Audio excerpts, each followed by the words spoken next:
things, that will always make any facility successful. It's not the building or the walls or the paint, it's consistency.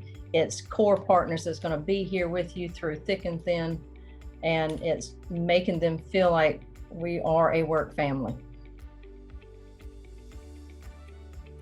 I feel like as a team, we've always worked really hard together. We've had the same values, we've had that same mission statement, and we've really stuck to that. And so when hard times came along, like COVID, we had that foundation to rely on.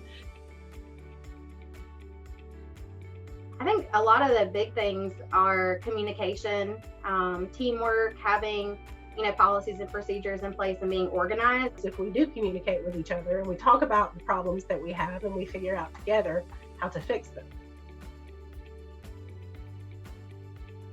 And really supporting one another, caring for one another, and being open and honest and being able to be vulnerable and say that I need help with XYZ, and then receiving that help. 3, 4, 5 years ago, if somebody was late as a leader, we had a policy, we checked a little box, kept up with how many times that happened, and you'd have a conversation. Well, it was a different conversation through the pandemic, and it continues to be that way. Before, it might have been very driven from a leader to an associate, and now it is driven from, tell me what's going on. All my workers have my phone number, and they have mine, and they usually reach out to me all times of day, if they need something. And I try to tell them that I'm the director of nursing, and my job is 24/7. It doesn't just end when I leave the building, so they're able to contact me at any time of day if they need to. You would go to their office and they're not in there because they're out on the floor. They're out making sure the staff's okay, the residents are okay. They're here on Saturdays, they're here at night during COVID. So I feel like the biggest thing is your top, your leadership. So if we see them doing it, we want to do it too. We don't ask them to do anything that we can't do. They see us working beside them. If they're swamped, we're out there.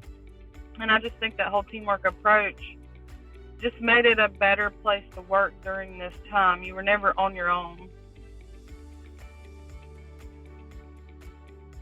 I did have an associate that had COVID, and she come back later after she had recovered, and she was out for an extended little time. And she said, "Do you know what my battle buddy did? She sent me a blanket with all these encouraging words." She said, "I was so down." She sent me the blanket and a card, and she said that meant the world to me. So I feel like with everything that we had gone through, that was key for us, were those battle buddies. We just had, people step up, and nursing always covered every shift. Wow. There wasn't a question. It might not have looked pretty. It may have literally been duct taped together. So-and-so's going to be here, and then so-and-so's going to come, and then so-and-so's going to go home. But they always made sure the residents were cared for. Our brains were fried many days, and we needed all the brain power we could get from one another to come up with some creative ideas. And it didn't need to come from a top-down perspective. It needed to really come from the people that were working it every day. I will give a little shout out to our therapy department. When we had a lot of nursing staff become sick and not be able to be here, and we really had some, we probably had the right numbers, so to speak, but we needed help on the floor. We needed just a little bit, just somebody to come down and help us pass some trays. They were tired. And so we did, our therapy patient caseload was down.